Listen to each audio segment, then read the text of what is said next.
दोस्तों, जो जर्नलिस्ट प्रज्ञा मिश्रा हैं, इनकी बहन 37 साल की होती है, बैंक में मैनेजर होती है। इनके पति ऑलरेडी मैनेजर होते हैं और दोनों लोगों में इतनी लड़ाई होती है, ये अनसुलझे नफरत वाले वाद विवाद। इस लफड़े में कितना घातक प्रहार होता है। इस बेचारी 37 साल की महिला, जो कि प्रज्ञा मिश्रा की दिव्या मिश्रा, मर चुकी हैं। गोलियों से भून दिया गया है, बैंक के अंदर से खींच करके भूना गया है। पहले आप थोड़ा सा प्रज्ञा मिश्रा को देख लीजिए। जब तक आप प्रज्ञा मिश्रा को नहीं देखेंगे, आपको पता नहीं चल पाएगा मामला क्या है। चलिए सुनिए। बरसाने की कोई परंपरा थी क्या? नहीं थी, लेकिन यूपी की पुलिस का डीजीपी हेलीकॉप्टर लेकर के ये काम करता है। डीजीपी होकर मालीगिरी करता है। फिर सुनिए, फूल बरसाने की कोई परंपरा नहीं है।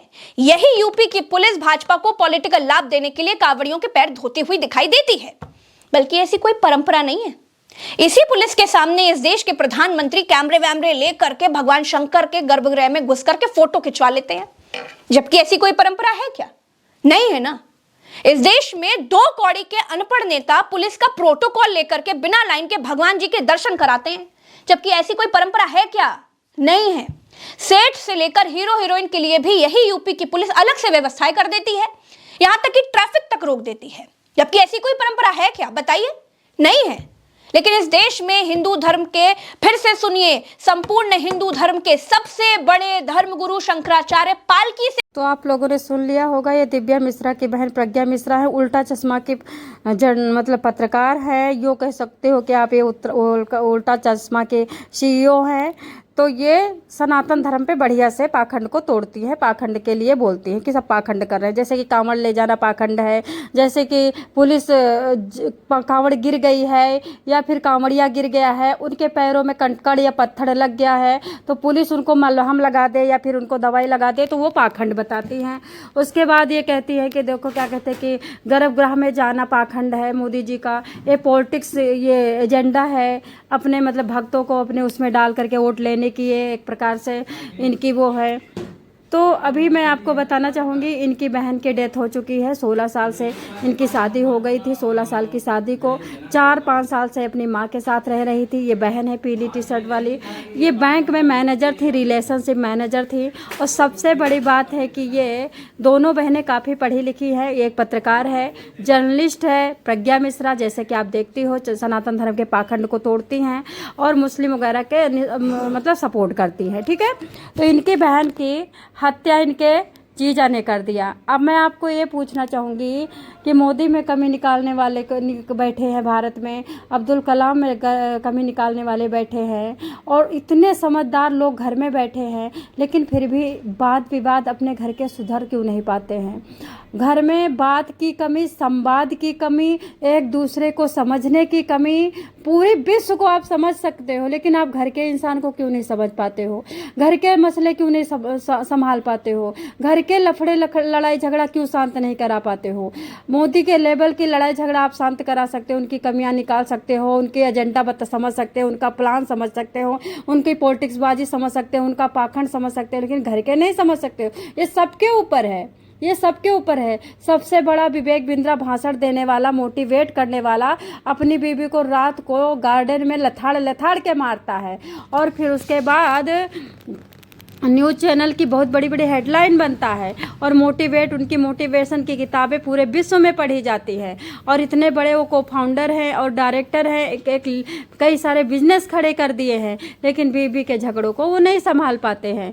तो प्रज्ञा मिश्रा के साथ बहुत गलत हुआ है, हम लोगों को बुरा लगा है। और ये किसी के घर में हो सकता है, किसी पे गर्व से बोलना। अब सब लोग इसको यूट्यूबर कह रहे हैं। आप बताइए, किसी यूट्यूबर की औकात है कि सनातन धर्म पे टिप्पणी कर ले, मोदी जी पे टिप्पणी कर ले? खुला प्रखर बोलती है, मोदी जी की एक एक गलतियां निकालती है। मेलोडी की जब मेलोडी टॉफी देने की वीडियो सबसे पहले प्रज्ञा मिश्रा ने बनाया था कि देख लीजिए रसिया टाइप का है हमारा प्रधानमंत्री।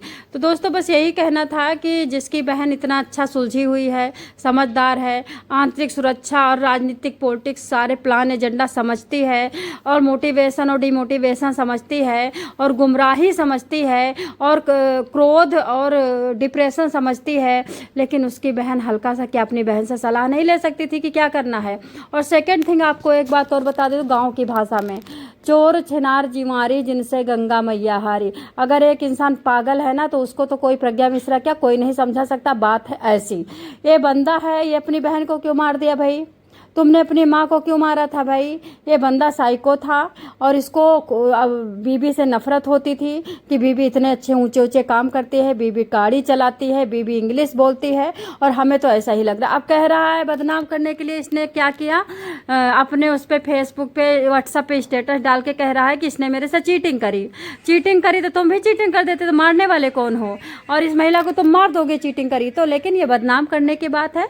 पुरुष कभी भी आता है स्टेटस डाल देता, चीटिंग करी, दुनिया मान लेती है। स्टेटस डाल दिया तुमने मान लिया, स्टेटस डाल दिया तुमने मान लिया। क्यों भाई, क्यों मान लिया? तुमको कितना विश्वास है इस बंदे पे? तो यही सोचने वाली बात है कि भारत में क्या हो रहा है कुछ समझ में नहीं हो पाता। एक मैं कहावत कहूँगी, ऊंची दुकान फीके पकवान।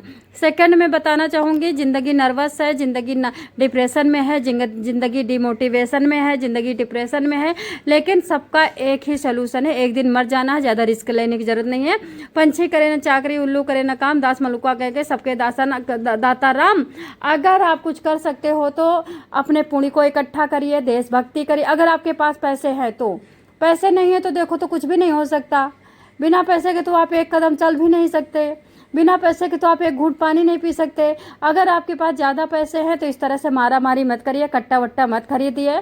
आप देश की सेवा करिए, गरीबों की सेवा करिए, पशुओं की सेवा करिए, गायों की सेवा करिए। 4 दिन में अमराज आएंगे, उठा के लेके चले जाएंगे, फिर चीटिंग वूटिंग लेके बैठे रहना, ऐसी लड़ाइयाँ झगड़ाइयाँ लेके बैठे रहना। दोस्तों, वो बंदा अकेले था, डिप्रेशन में क्यों नहीं जाएगा? एक साइको, एक मेंटल बहन को संभाल रहा था, घर संभाल रहा था, बाप संभाल रहा था, और बीवी नहीं थी घर में, तो कोई भी साइको हो जाएगा। आई बात समझ में? हम 2 पहलू की बात करते हैं, एक पहलू देखते हैं, दूसरा पहलू नहीं देखते हैं। लेकिन अगर नॉर्मल बात नहीं है किसी बहन को संभालना, एक 28 साल की बहन को संभाल रहा था जो कि पागल थी। सोचने वाली बात है। और उस आदमी को कहा जा रहा है कि वो साइको था। नहीं, वो साइको कर दिया गया है, क्योंकि जब कोई अकेले रहेगा तो साइको तो हो ही जाएगा। मेंटल औरत के साथ रह के मेंटल हो गया होगा। तो दोस्तों यही बात है, सब अपने अपने कर्मों को भोग रहा है। तो उस बंदे ने क्या किया, बैंक में घुसता है, बैंक में घसीट करके अपनी बीवी को पहले गोलियों से भूनता है, उसके बाद माथे पे गोली का जो असलहा था उसके पीछे वाली बेट को मारता है, माथे पे भी और कंधे पे भी, मुंह पे भी, और भी शरीर के उस तरह की जगहों पे मारता कि जल्दी से वो मतलब उसकी जान निकल जाए।